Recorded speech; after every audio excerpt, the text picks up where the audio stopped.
So is your analysis that Ukraine will be forced to concede land to Russia that it has gained?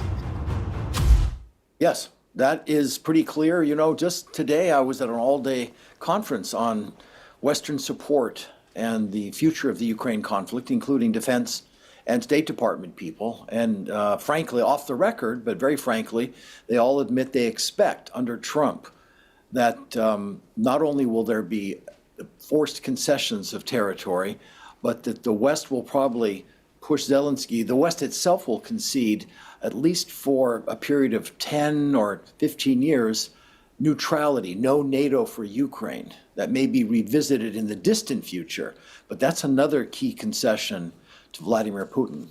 And what do you think Putin will be satisfied with? How much land will he insist on taking? Probably something like what he has now. He may, of course, ask for more because Russia has formally annexed those four Ukrainian regions, of which he only holds about 80%. And it may be that he demands that he get the other 20%. This is what we'll be bargaining over in all likelihood. The West will not want to. Certainly Ukraine doesn't want to give up any territory. But it's hard to see what cards the West holds, because in this situation, Ukraine's army is retreating faster than it has any time previously, except at the outset of war.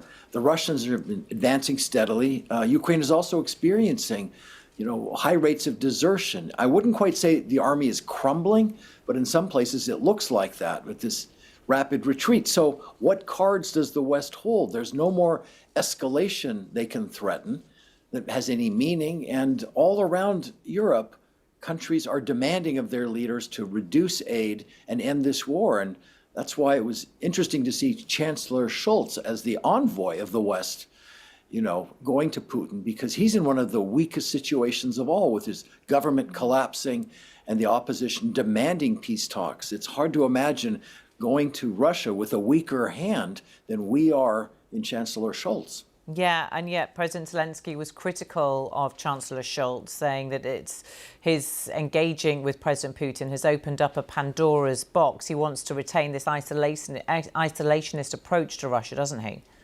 Yes, but again, that's impossible when on the one hand, Trump is insisting that the war ends soon. He's going to cut off aid, and that won't happen without talks.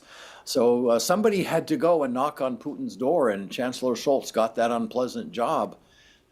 It's not really his fault. It's the fault of the combined West that cannot seem to support Ukraine in any meaningful way that would change this outcome. It's been nearly 3 years, and the public demands all over Europe, Central Europe, Western Europe, and of course with Trump's election in the US, have undermined the pro-Ukrainian forces, and now it's time to, sue for peace.